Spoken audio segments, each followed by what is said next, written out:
coming. I have sticks if you need them. Bill, it's really hot, buddy.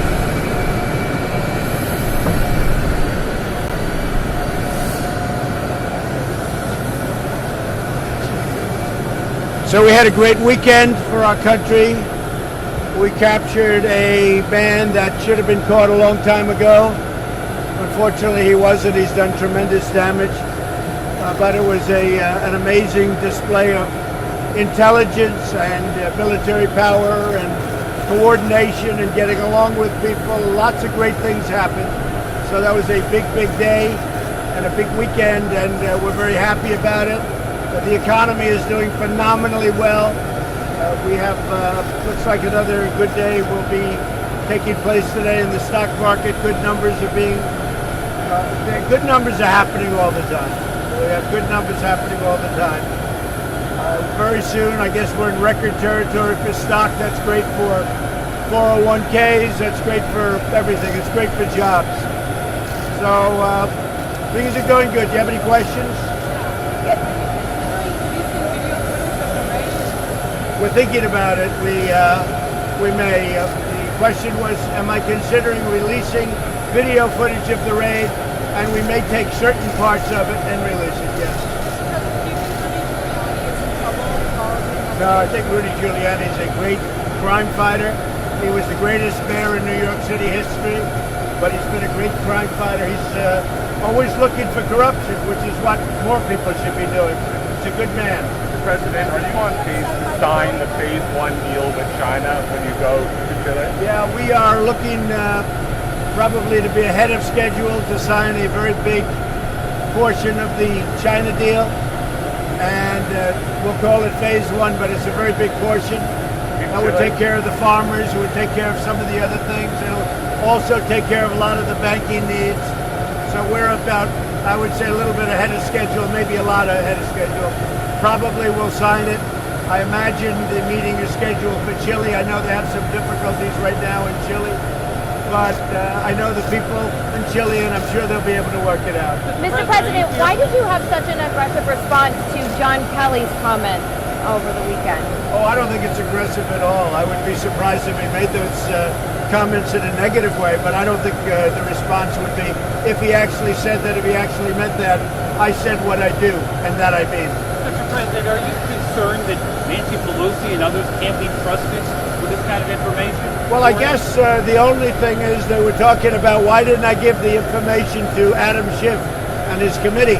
And the answer is because I think Adam Schiff is the biggest leaker in Washington. You know that, I know that, we all know that. I've watched Adam Schiff leak. He's a corrupt politician. He's a leaker like nobody's ever seen before. We had a very good conversation with the Ukrainian president. The conversation was perfect. They don't ever talk about the conversation. It started with a whistleblower. Now they don't want the whistleblower. Then they had a second whistleblower. Now they don't want the second whistleblower. The reason is that when they saw what the whistleblower wrote, and then when I released the conversation, which bore no relationship to what the whistleblower saw, they said their case was out the window. And I think it's a disgrace. And frankly, I told Republicans who are really being taken advantage of, they're really being maligned, and I think it's a horrible thing. They're really looking to hurt the Republican Party, and it's turning out to be just the opposite. So one thing I said, I'd rather go into the details of the case rather than process. Process is wonderful. We already have 50 Republican senators. I never called one of them sign up. 50 out of 53, 50, and perhaps the other ones will do it too. But process is good. But I think you ought to look at the case, and the case is very simple. It's quick. It's so quick. I had a great conversation with the Ukrainian president. I had another conversation with him also, I think before that, which was the same thing. It was nothing. They tried to take that conversation and make it into a big scandal. The problem was we had it transcribed. It was an exact transcription of the conversation. So, in a nutshell, a whistleblower wrote a false narrative of the conversation. Now they don't want to talk about the whistleblower because they didn't think I was going to release the conversation. When I released the conversation, I blew up Schiff's act.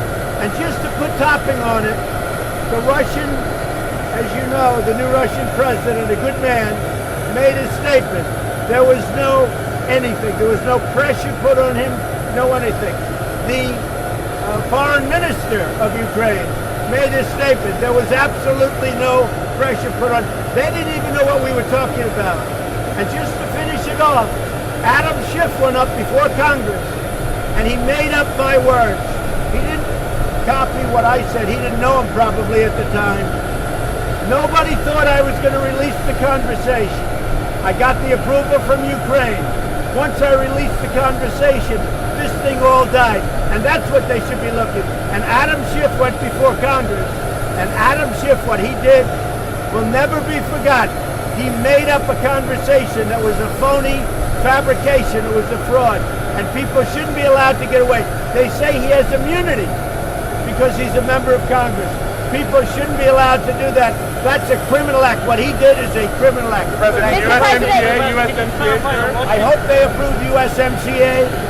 It's in there. It's a great agreement for the United States, for our farmers, for our manufacturers, for unions, for everything. It's been approved by Mexico and Canada. They're waiting. We don't seem to be able to have time for Nancy Pelosi. I call them the do-nothing Democrats. They're the do-nothing Democrats. And frankly, if they put it up, it's going to win very easily. It's going to have bipartisan support.